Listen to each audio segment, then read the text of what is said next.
ili uwe baraka kwa mataifa. Jacob alikuwa na watoto wangapi? 12, ambaye sasa ndio taifa la Israeli. Kweli si kweli? Jacob anaitwa Israeli. Tukaenda hapo, nikamwambia Yesu alikuja kulitimiza neno la Mungu. Alichukua wanafunzi wangapi? 12. Kurepresent nini? Israeli. And for 3.5 years akawabariki. Kwa hivyo wakati wote huo alikuwa Israeli. Sasa akawa anawabariki. Baada amemaliza, twende Matendo ya Mitume. Alipolipia dhambi, anasemaje hapa? Enendeni sasa kila mahali duniani mkahubiri injili, na yeyote atakayeamini ameokolewa. So yeye alikuja kubariki Myahudi ili Myahudi aibariki dunia. So he came for the Jews, yes, so that he could because it was God's intention kutimiza neno lake alilomwahidi Yakobo, kwamba atambariki Yakobo ili Yakobo abariki dunia. So hili neno tumelipokea sisi, limetoka kwa kina nani? Kwa Wayahudi. Wale Wayahudi walilipata hilo neno kutoka kwa nani? Kutoka kwa Yesu. Sasa nyinyi msijaribu kufanya mambo ambayo hamjui. You don't know the word, mtuulize. Bwana asifiwe sana. I was asking myself this question. If somebody doesn't know the word of God from Genesis, yeye angewezana na hawa watu kweli? So if you're going to be a Christian apologetic, yani mtu ambaye ni defender of the faith that he has, then he must be a Bible scholar. Bwana asifiwe sana. Na tukaona jana kwamba Petero wa kwanza 3:15, but in your heart set Christ apart as holy and acknowledge him as Lord. Always be ready to give a logical defense to anyone who asks you to account for the hope that is in you, but do it cautiously and respectfully. Now, sahi ukiulizwa, wewe unasema umeokoka, what has happened to you? What is wokovu? Nimeokoka. Niambie kuokoka ni nini? Ni kuzaliwa mara ya pili. Niambie hiyo kuzaliwa mara ya pili ni nini? Ni kuokoka. You know, when you go around in cycles, it means you don't know. Bwana asifiwe sana. Hallelujah. Hapo ndio tulifika jana. Okay? So we continue from there. Now, when you want to be knowledgeable in the word of God, then you need to have the proper tools. Bwana asifiwe sana. Hallelujah. It is only possible if you have the right tools, such as good translation Bible, that you can understand. Kama Biblia ya Kigiriama ama ya Kikuyu ama ya Kitaita, whichever, ndiyo ambayo itakusaidia uwe na ufahamu zaidi. You must have that particular Bible. Usikimbilie King James Version wakati uko na shida katika Kiingereza. Bwana asifiwe sana. Take that translation ambayo utaweza kuielewa, iwe ni ya Kijaluo, Kikisii, it doesn't matter, but ile ambayo inaweza kukuelewa vizuri sana. That should be your starting point. Then angalia Biblia ambazo like concordance, which we can call study Bibles, or a annotated Bible ambayo kwamba unaweza kupata iko na reference, iko na chain reference. Bwana asifiwe sana. So I know they are a bit expensive, but everything costs. Bwana asifiwe sana. Kile unakipenda lazima kitakugharimu. What you are seeing there, that's Dex Annotated Bible. Ni yangu hiyo. Bwana asifiwe sana. And I bought it very expensive. Bwana asifiwe sana. Hallelujah. So, of course you can see the next. Inasema ni Dex Annotated Reference Bible, both Old and New Testaments. Bwana asifiwe sana. Okay, that's That's one of my Bible. My Bibles. Bwana asifiwe sana. So, wewe ukitaka kuwa a servant leader, a Christian leader, and a servant, then you must, of essence, you must be rooted in the Word of God. And there's no shortcut to that. If you are here and you are aspiring to be a leader, a Christian leader, and you have not read the Bible from Genesis to Revelation, then I think you need to up your game. You need to up your game. Because when you're talking of leadership, you should be talking of somebody, mtu akiongea scripture, you already know your scripture ni wapi naeza kuipata. And you can only know that kama wewe umeshaenda from Genesis to Revelation over and over and over again. And if it is possible, every year, mwaka wewe unaisha ukiwa umesoma Genesis to Revelation again and again. Bwana asifiwe sana. Hallelujah. Now, so what? You must be grounded in the Word of God if you want to be a Bible teacher. So next,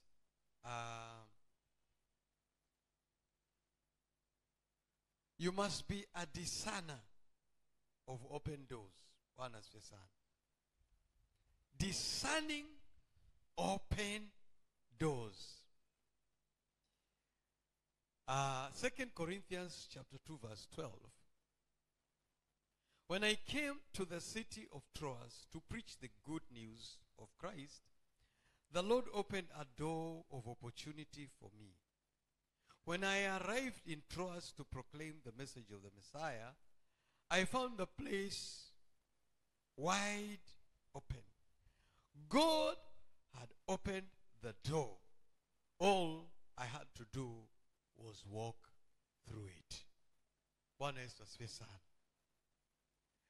There is no way you can go through an open door if you don't know that there is an open door. Bwana asifiwe sana. Tuko pamoja? Hakuna uwezekano wewe kupita kwa mlango kama hujui kama kuna mlango pale. So, ni lazima uwe mtu ambaye uko sensitive katika hii business ya milango kufunguliwa na kufungwa. Bwana asifiwe sana. Because God is in the business of opening and closing doors. Bwana asifiwe sana. Paulo alikuwa anataka kwenda Asia na akadesign kwamba that door was closed. Kwa hivyo angeenda pale angekuwa fruitful because that was a closed door. So, as a Christian leader, as a Christian servant, ni lazima uwe na discernment ya haya mambo ya milango. Revelations chapter 3 verse 8. I know your deeds, see, I have placed before you an open door that no one can shut. I know that you have little strength, yet you have kept my word and have not denied my name. Sikia vile nasema, see, I have placed before you an open door. See, the action of seeing ni wewe unaambiwa. Si Mungu anasema see, ona. Hallelujah. Ona, nimeweka mlango wazi. Ona. See. Now that means it is for you. It's that's an action that has to come from you, not from God. So you must be able to see open doors. Bwana Yesu asifiwe sana. You must be able to see open doors. Now, is there anybody who can give any other example katika Biblia ya milango ambayo imefunguliwa ama imefungwa. Ni nani ambao unaweza kwa mfano kumwangalia katika hali ya kwamba alikuwa ni kiongozi ama mtumishi wa Mungu ambaye kwamba alihisi ama alifahamu ama alipata maono ama alipata utambuzi kwamba mlango fulani umefunguka na akachukua hiyo nafasi na kutekeleza mambo fulani. Can you think of anybody in the Bible? Any example? Yes, Sami?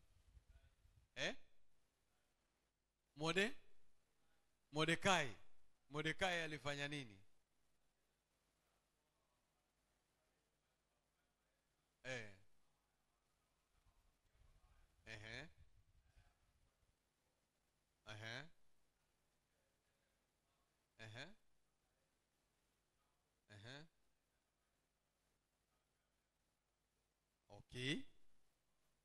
Okay. That is one example. Any other example you can think of? Anybody else? Anybody else? Anybody else? Anybody else? Any other example? How about Nehemiah? Bwana asifiwe sana. Alihisi kwamba mlango umefunguka aende Jerusalemu kujenga. Okay? Yeah, so there are many examples. Now, as a servant of God, ni lazima uwe mtu wa kudiscern mambo ya milango. Sometimes mambo haya yanaweza kuja katika njia nyingi. Bwana asifiwe sana. Praise God. Unaweza kupata, hata mimi wakati mwingine huwa naangalia na ninaona kweli sometimes kuna kuwa na shida ya watu kutoelewa. Naona kwa news, Bwana asifiwe sana, unapata wanasema kwamba mchungaji mmoja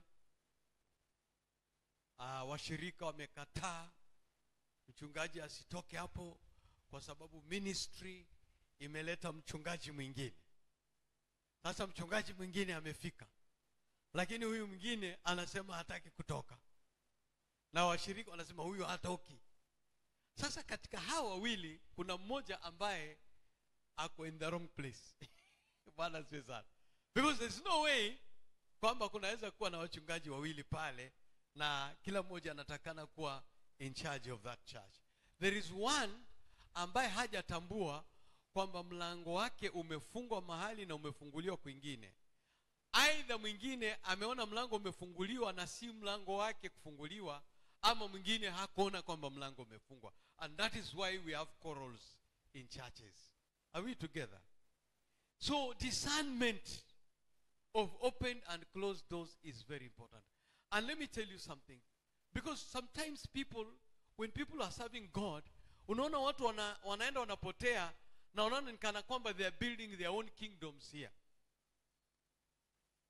Bwana asifiwe sana. It's like they are building their own kingdoms. So ndio unaona mtu hataki kutoka, yeye ameshajenga, ametengeneza mambo fulani, na unakuta kwamba hataki kuondoka. Praise God. Wakati nilikuwa hapo Freetown, kanisa lilipoanza kunoga hivi, the Lord told me kazi yako imeisha hapa, go to Nairobi. Bwana asifiwe sana. Sasa ningekuwa ninaanza kung'ang'ana nikae, sasa hiyo ingeleta shida. Bwana asifiwe sana. So it's very important that as a child of God you should be able to discern wakati milango inafunguliwa na wakati milango inafungwa, because God is in the business of opening and closing doors. Opening and closing doors. Bwana asifiwe sana. We are not in this world to build our own empires. We are here to serve God. Bwana asifiwe sana. Na hata nilikutana na ndugu mmoja wa Crisco, alikuwa ameanzisha kanisa huko Kiambu, and the church was doing very well. So nikutana naye Nairobi, naambia ndugu, na alikuwa ameanzisha kanisa ingine hapo Mudhurwa pia. Ndugu, unaendelea vizuri ndugu? I'm okay. Unajua pale nilikuwa nimeenda kufungua kanisa, nimefanya kazi, kanisa limenoga, sasa ministry. Wale overseers wa hiyo area wamekuja, wakanambia sasa nitoke hapo, niwaachie kanisa. Sasa nisikia tu kwenda chini sana.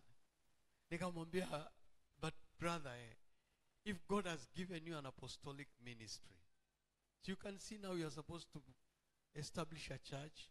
Once the church is established, Mungu atakutoa hapa akupeleke kwingine. Akanambia hata saa hii kuna mahali already tumepata na nimeanzisha kanisa, sasa tunaona. So you're not supposed to be down. You're supposed to be up.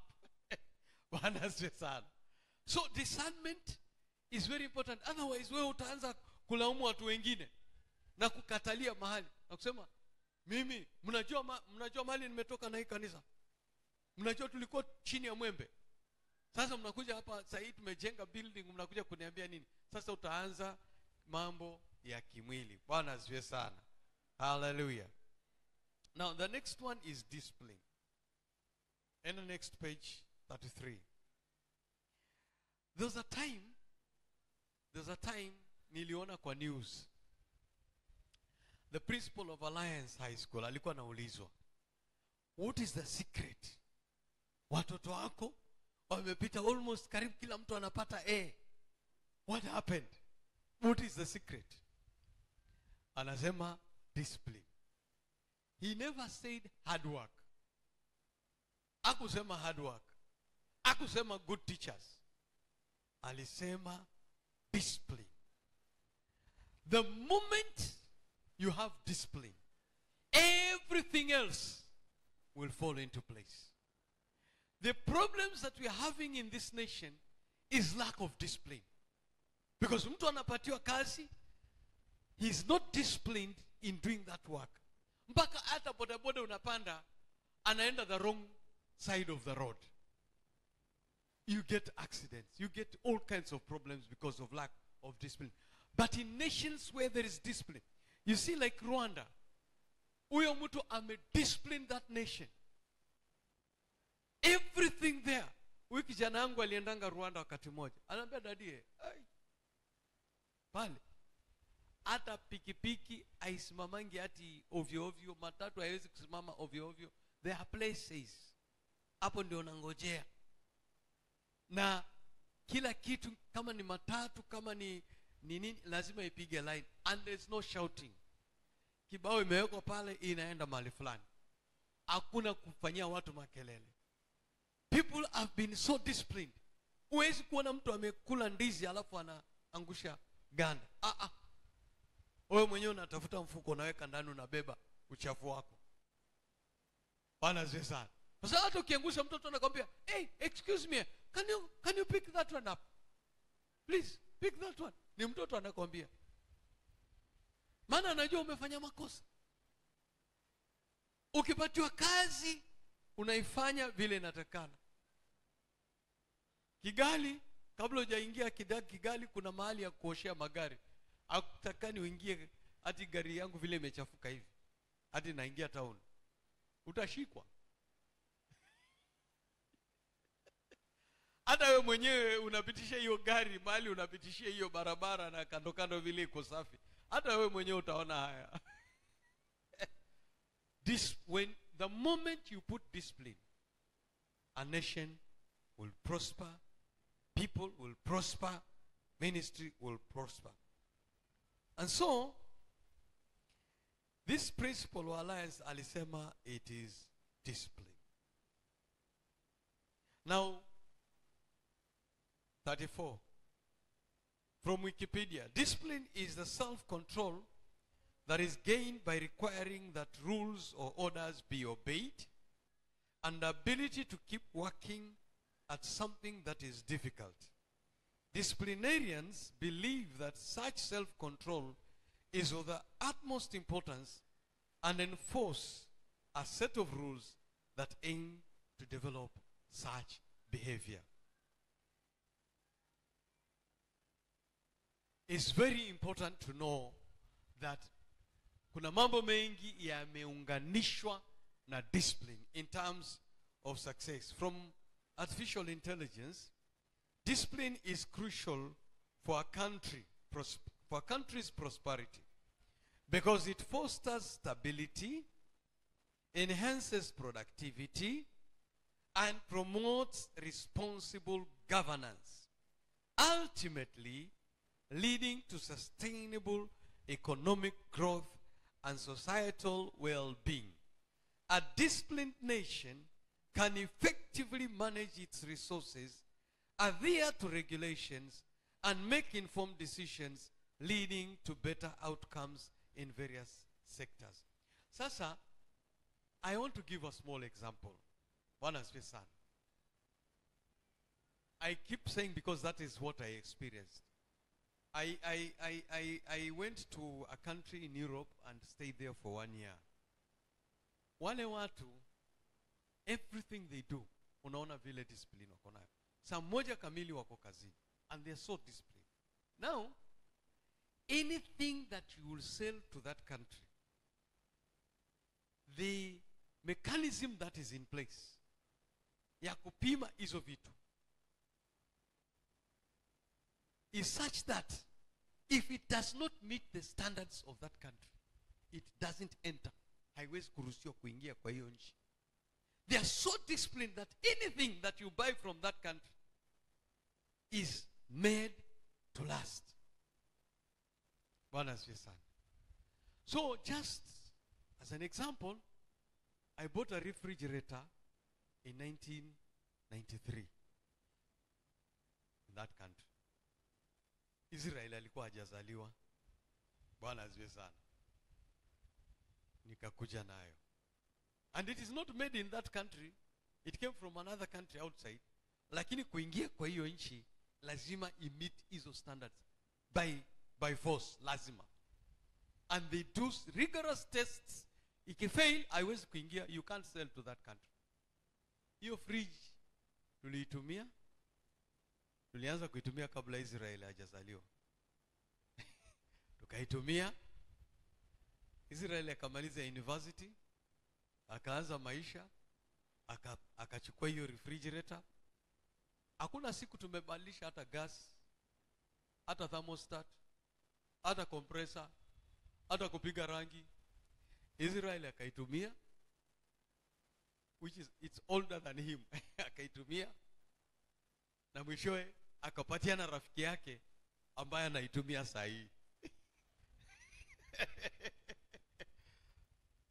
Never changed gas, never changed thermostat, nothing. Bwana asifiwe sana. Now, that is discipline.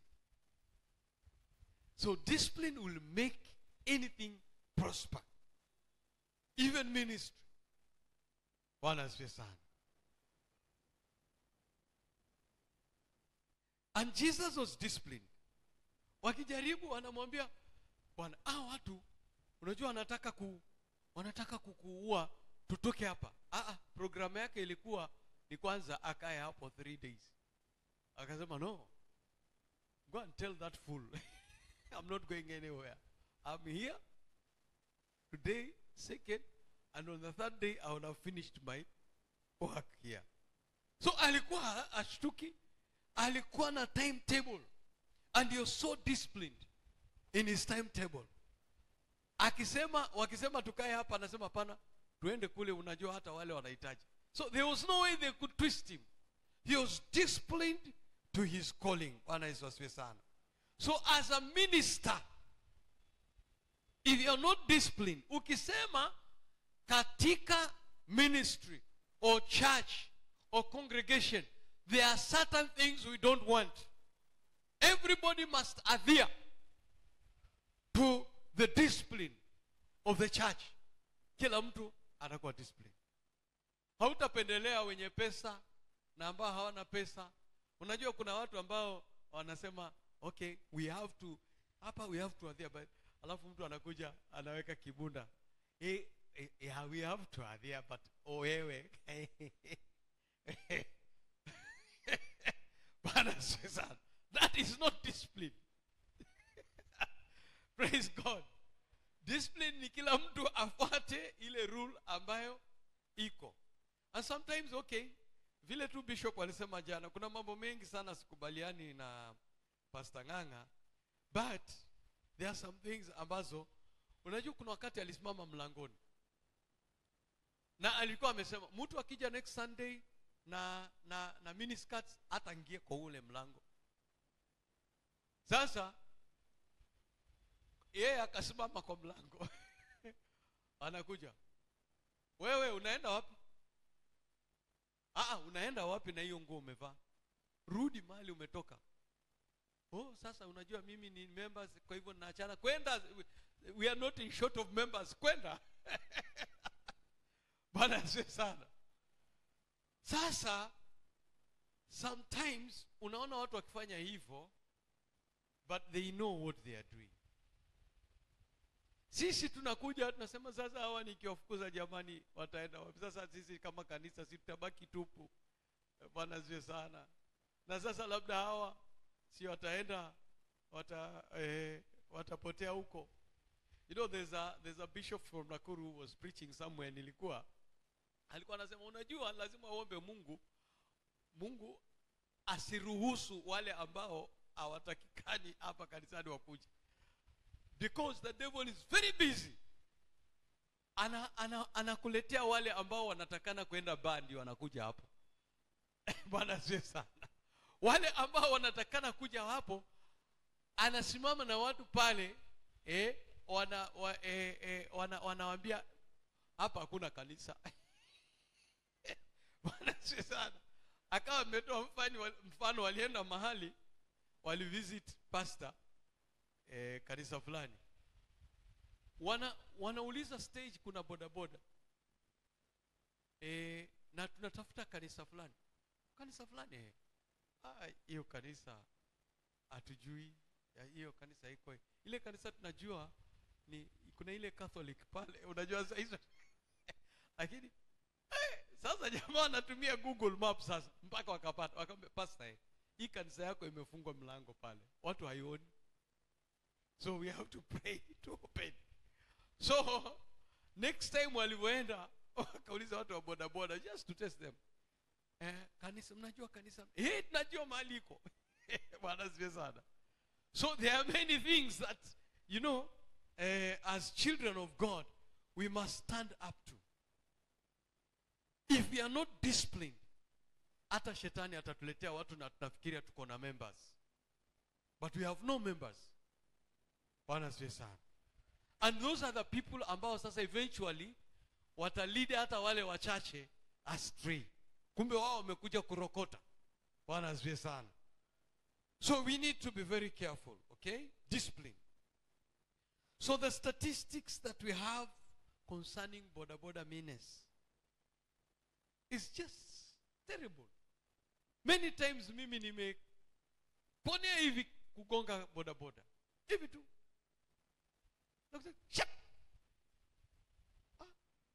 Na huyu hata ametokea wapi? And many times nimepata wengine wako chini barabara wamelala wamekufa. Mwingine alikuwa anagonga asubuhi tu saa 11 nikienda kanisani. Nikiona tu hivi. Mimi nimesimama gari ina reverse inatoka kwa nyumba kwa parking. Sasa mimi nimesimama barabara. Boda ametupata tumesimama pale. Sasa yeye anapita na jamaa na reverse. Nilimuona kwa mtaro pale. Nisikie tu pap, nikiangalia jamaa kwa mtaro. Na pikipiki. Jamaa anatoka, fortunately hakuwa injured. But pikipiki ilikuwa. Sasa nasema sasa jamani huyu anajiua tukiona tu na macho. Lack of discipline. Okay? So societies which are not governed by discipline and order fell prey to outside aggressions and degenerated. The strength of a nation lies in discipline. It helps to make progress, fight external invasions, and maintain national unity.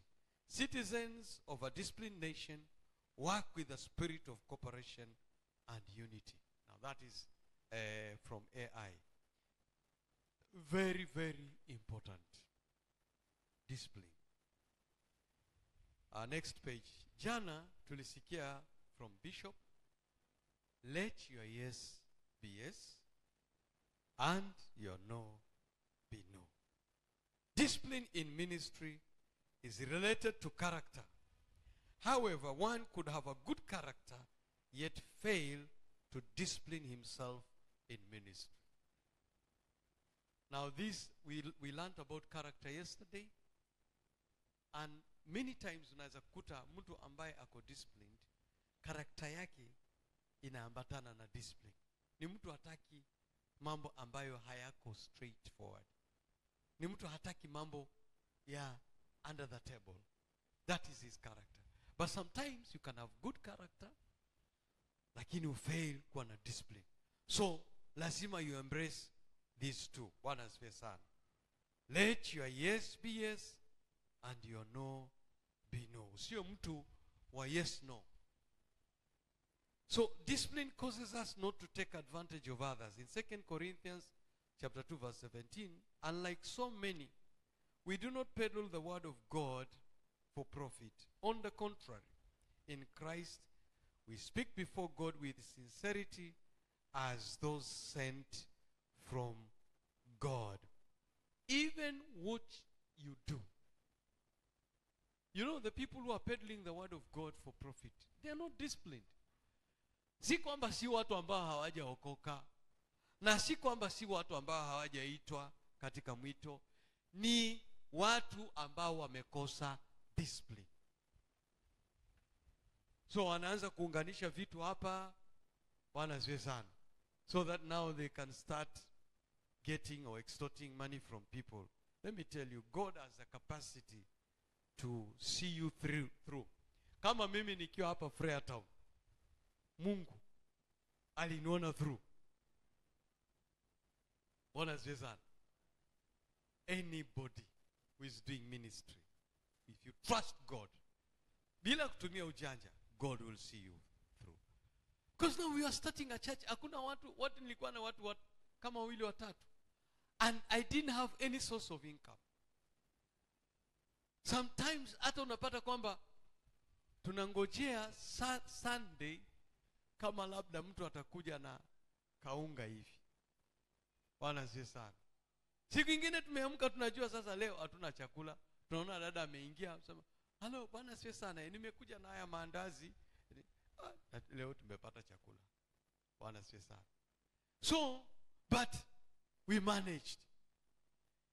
We disciplined ourselves. Even at the lowest possible level. Mahali ambako almost naenda kulala njaa. But we maintained discipline. Hatukwenda kukopa, hatukwenda kuambia watu kwamba tafadhali tuko hapa na huduma lakini tunahitaji msaada. No. But God saw us through.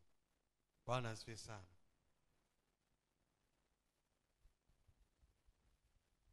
In 2 Corinthians chapter 4, verse 1 and 2. Therefore, since through God's mercy we have this ministry, we do not lose heart. Rather, we have renounced secret and shameful ways. We do not use deception, nor do we distort the word of God. On the contrary, by setting forth the truth plainly, we commend ourselves to everyone's conscience in the sight of God. These were disciplined people. They never looked at deception as a way of gaining. They never distorted the word of God. Kuna watu wana distort neno la Mungu. They just use one scripture na wana distort with a purpose ya ku-extort watu. Bwana asifiwe sana. Now, we need to be disciplined. Because we have faith in God, that God will see us through. So discipline causes us to utilize open doors, as we have seen. In 2 Corinthians chapter 2, verse 12, now when I went to Troas to preach the gospel of Christ and found that the Lord had opened a door for me. Okay? If you are real disciplined, ukiona mlango umefunguka, unaenda through. Wengine wana procrastinate. That is lack of discipline. Mlango umefunguliwa, you are not going through. You have already discerned. You are not going through. Why? Because of lack of discipline. Discipline causes us to set forth the truth plainly. In that 2 Corinthians 4:2, on the contrary, by setting forth the truth plainly, we commend ourselves to everyone's conscience in the sight of God. You set the truth. Watu wakitaka kuchukiwa, wachukiwe. Lakini kama ni dhambi, unaita dhambi. You don't sugarcoat it. Bwana asifiwe sana. Kama ni umalaya unaita umalaya. Hapana kusema wanaita nini? These days iko na jina ingine. Social workers ama sijui wanaitaje. Wako na majina mengine hata unaweza kufikiria ni profession fulani. Bwana asifiwe sana. Hallelujah. I've just forgotten that name. But ni umalaya hata uite nini. Bwana asifiwe sana. So when you are because Biblia hapa inasema malaya sijui nini. So kwa nini usiseme hiyo? Bwana asifiwe sana. Why do you try to come up with a new nini? Wengine wanaita kama ushoga, squeeze wanaita alternative lifestyle.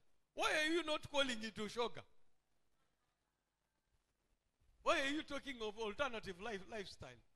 That's not lifestyle, that is sin. Bwana asifiwe sana. Na unajua yupo amefariki, aliaccept hiyo. Si mnajua hiyo? He accepts. Hata hawa ni watu wa Mungu. Hatusemi ni watoto, hatusemi. We don't hate those people. We hate sin. We hate what they are doing. Bwana asifiwe sana. So you need to separate people from their sin. If somebody is in sin, he's a captive. He's in captive. He has been taken captive by that sin. Why don't you address it?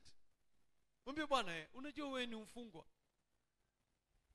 So lazima akubali kwanza ni mfungwa ndio aweze kutolewa. So atakubalije yeye ni mfungwa kama unamwambia you're okay where you are? Bwana asifiwe sana. Lack of discipline. Need to set forth truth plainly. Now in Titus 2:11, they must be silenced because they are ruining whole households by teaching things they ought not to teach, and that for the sake of dishonest gains. People are teaching things because of dishonest gain, and they are ruining whole households. I mean, we can mention very, very many cases ya watu ambao maisha yao ambayo yamekuwa ruined. We can even mention names of ministries, but we don't want to do that. In 2 Timothy chapter 3, but know this, that in the last days perilous times will come. For men will be lovers of themselves, lovers of money, boasters, proud, blasphemers, disobedient to parents, unthankful, unholy, unloving, unforgiving, slanderers, without self-control, brutal, despisers of good, traitors, headstrong, haughty, lovers of pleasure rather than lovers of God, having a form of godliness but denying its power. And from such people turn away. For of this sort are those who creep into households and make captive of gullible women, loaded down with sins, led away by various lusts, always learning and never able to come to the knowledge of the truth. Now as Jannes and Jambres resisted Moses, so do these also resist the truth. Men of corrupt minds disapproved concerning the faith, but they will all progress no further, for their folly will be manifest to all, as theirs also was. Now you see, these people, unaona hizo vitu zote unaweza kuziunganisha na lack of discipline. Haisemi kwamba hawakuwa wamemjua Mungu, but now kwa sababu ya tamaa, kukosa uvumilivu, kukosa subira, na kuwa excited na mambo ya dunia, so wanakosa discipline. Wanaziwe sana. So they fail in their duties as servants of God, because they end up doing those things which they are not supposed to do, and in the process they ruin entire households. Actually, if you look at Kenya today, there are very many cults and very many people who believe in things that hata wewe unashindwa. Number 7, the mind of Christ. I think Bishop touched on that yesterday. If you look at Mark chapter 9 verse 5, if anyone desires to be first, he shall be the last of all and servant of all. In Philippians chapter 2 verse 5, each of you should look not only to your own interest, but also to the interests of others. Let this mind be in you, which was also in Christ Jesus, who existing in the form of God did not consider equality with God something to be grasped. Of course, this is as a result, the previous verse, inaeleza consider the other better than yourself. And then it says about the mind of Christ, who did not consider his position. So a minister, akiwa ni minister wa Mungu, kila wakati concern yake ni wengine. Are you okay? Is there anything I can do to help you? Are you sure you're going to make it home? So unakuta ako nini?